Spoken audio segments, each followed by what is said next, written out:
अच्छा जी, तो सर्जरी का पहला असूल वो क्या है?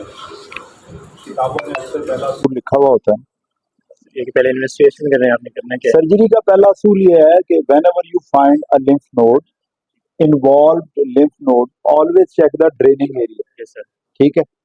And whenever you find a pathology in any area, always check the draining lymph node.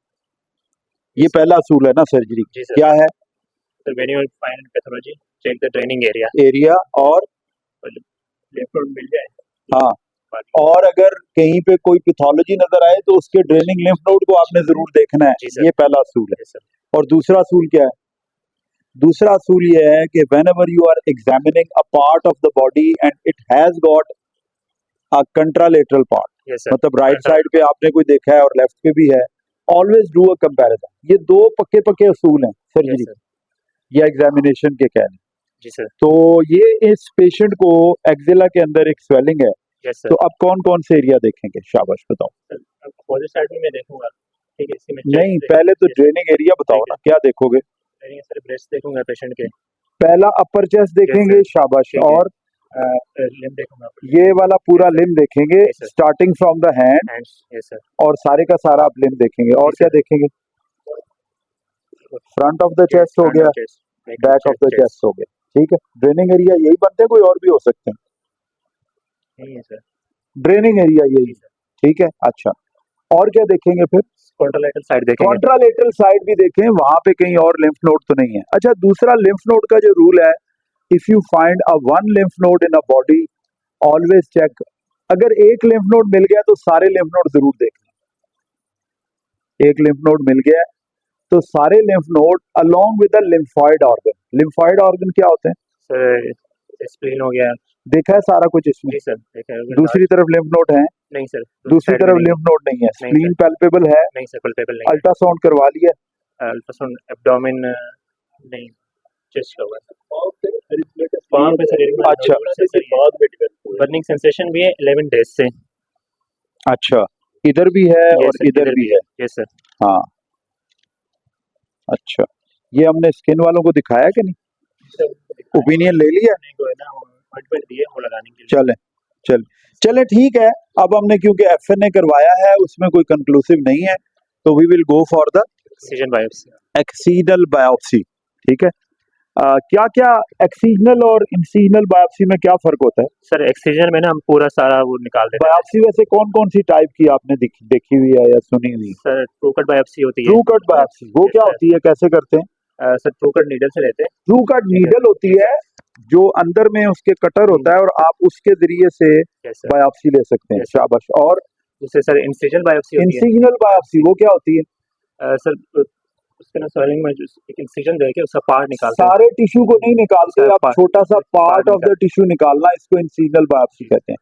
और कौन सी बायोप्सी होती है? Excisional biopsy. एक्सीजनल बायोप्सी क्या होती है? उसमें सर सारी वो लीजन जितना आपको लीजन नजर आ रही है उस सारी की सारी को अगर आप निकाल देते हैं तो इसको क्या कहते हैं? Excisional biopsy. कोई और भी बायोप्सी होती है? एक वेज बायोप्सी होती है। वेज बायोप्सी वो क्या होती है, किस में लेते हैं वेज बायोप्सी? सर अगर कोई क्रोनिक स्किन लीजन और अल्सर बना हुआ है, ठीक है, फर्ज किया यहाँ पे एक अल्सर बना हुआ है तो आप उसका वेज ले लेते हैं। मसलन यहाँ पे अल्सर है तो आप वेज ऐसे लेते हैं कि यूं आप एक ट्रायंगल सा बनाते हैं जिसमें आप नॉर्मल टिश्यू भी ले लेते हैं और साथ ही आप अल्सरेटेड का टिश्यू भी ले लेते हैं। इसको क्या कहते हैं?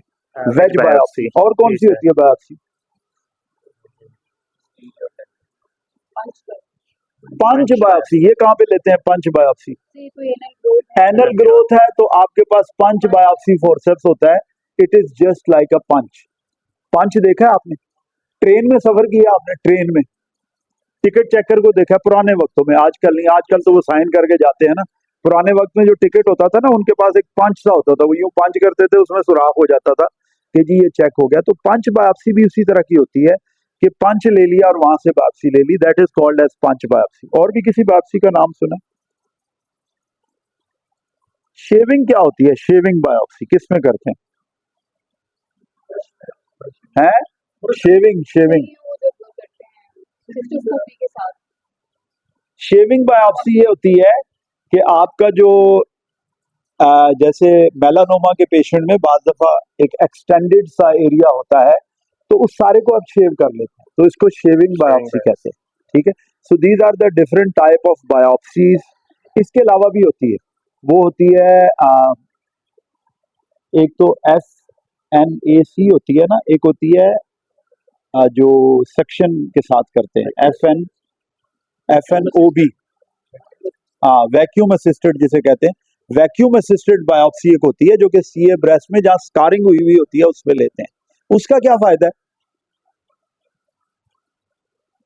उसका फायदा कहते हैं कि 5 टाइम्स ज्यादा चांसेस हैं प्रॉपर आपका टिश्यू आने के, ठीक है।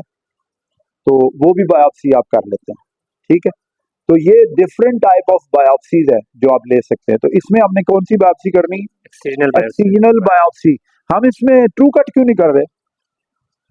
सर FNA हमने की है एक दफा हम क्योंकि FNA करवा चुके हैं, अब हम ये चाहते हैं कि अगर हम वो बायोप्सी निकाल लें तो वही इलाज भी हो जाए इसका। एक्ससीजनल बायोप्सी का फायदा ये होता है कि अगर कोई बिनाइन लिए ना तो वही इलाज भी हो जाता है और साथ ही उसके ट्रीटमेंट भी हो जाती है और डायग्नोसिस भी हो जाता है, दोनों फायदे हो जाते हैं। थैंक यू वेरी मच, शुक्रिया नवाज भाई। हाँ।